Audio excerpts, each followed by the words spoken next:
Welcome to Around the Weird.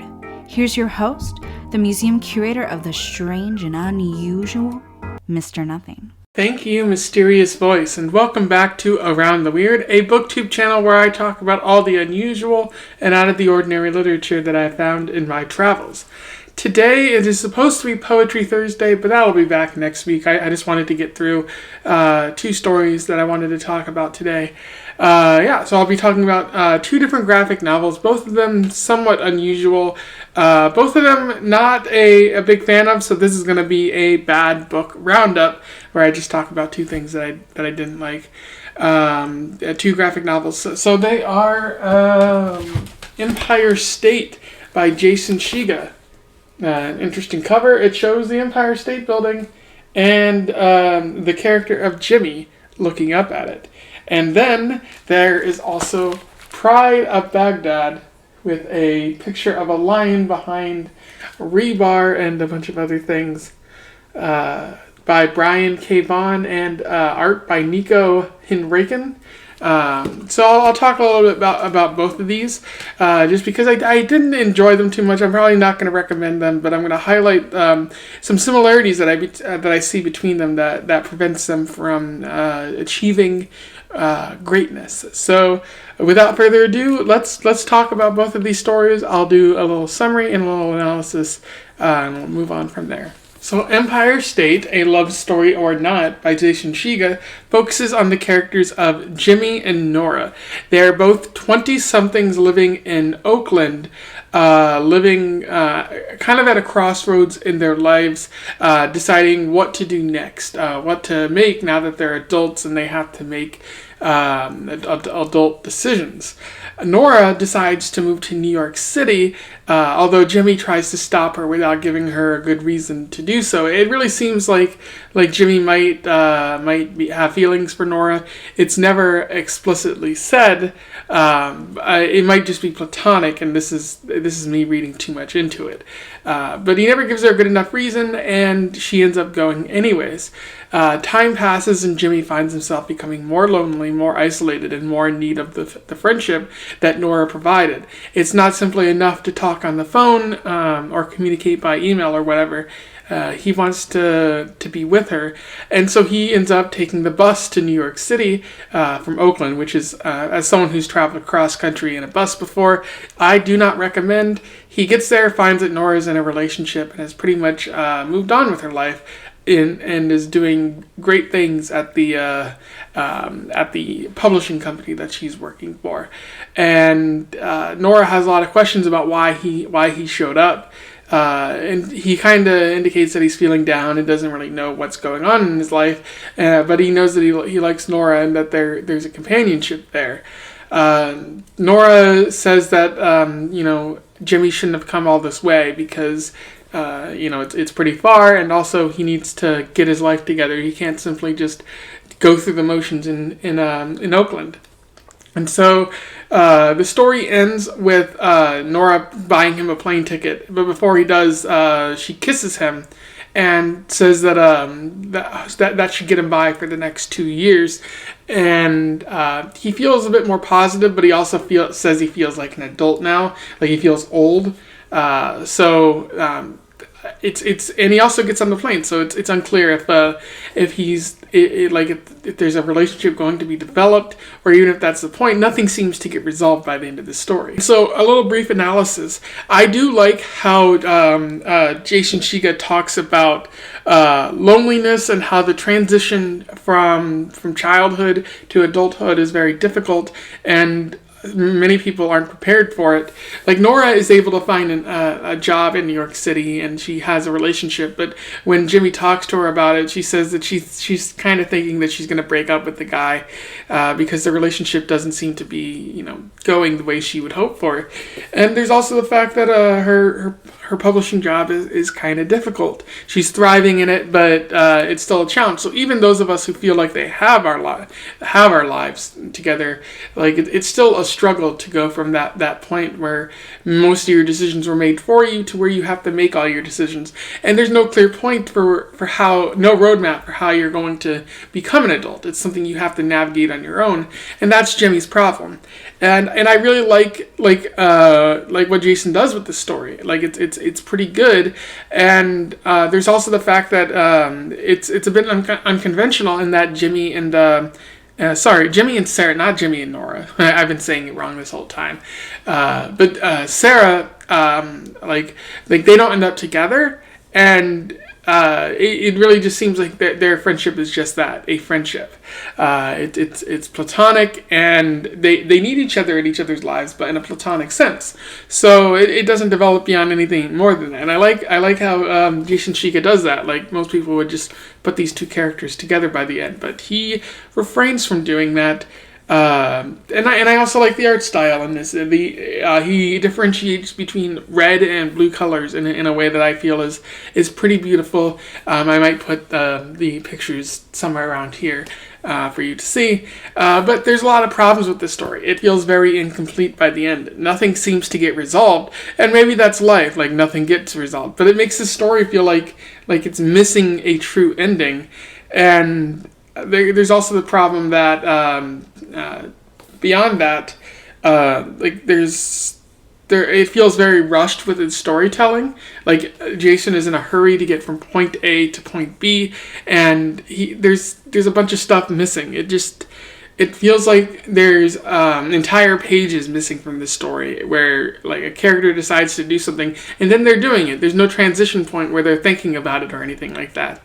It's a pretty weird format, and so as a result, it just kind of I think it just falls apart near the end. It's pretty strong as it's going along, but by the end it just fails in its job. So yeah, I would say this has a lot of interesting ideas, but it fails in its execution because of the issues with the storytelling. The next story that I want to talk about, Pride of Baghdad, is about 4 lions living in a zoo in Baghdad. I'm not going to bother with their names because sometimes it seems like the art direction doesn't bother to tell you like which lion is talking or whatnot. And so as a result, you end up with 4 lions who don't really all seem that different from each other.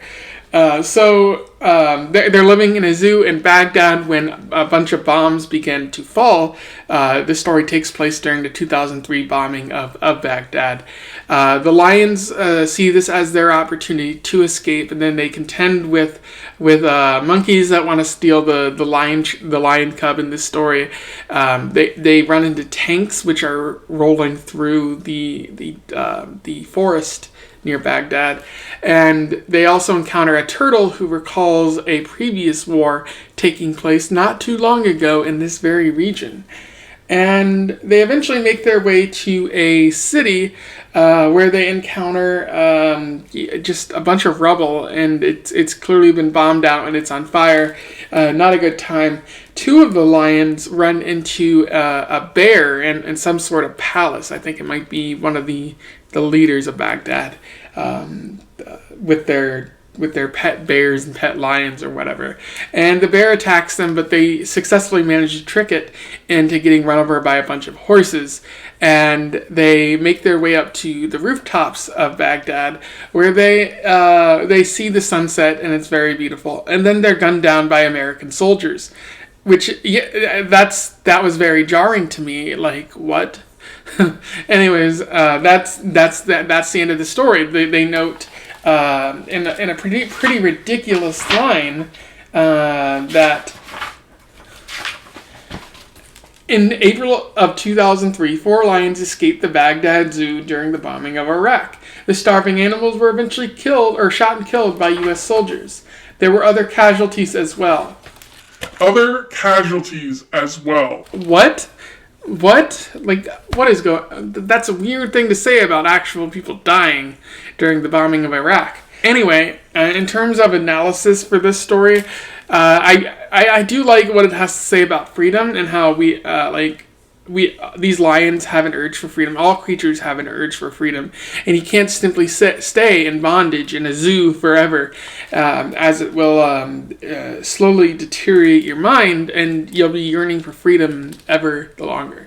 Like freedom, anybody can be free, but in captivity, you have to learn to be captive. You have to learn the rules, and you have to learn what you can and can't do. You have to learn to live behind bars, and the lions in this case can't deal with that. They want to go free. Even the cub, who's never known freedom, wants to be on the outside, because to be fed all day and to have people staring at you, it's not a lot of fun.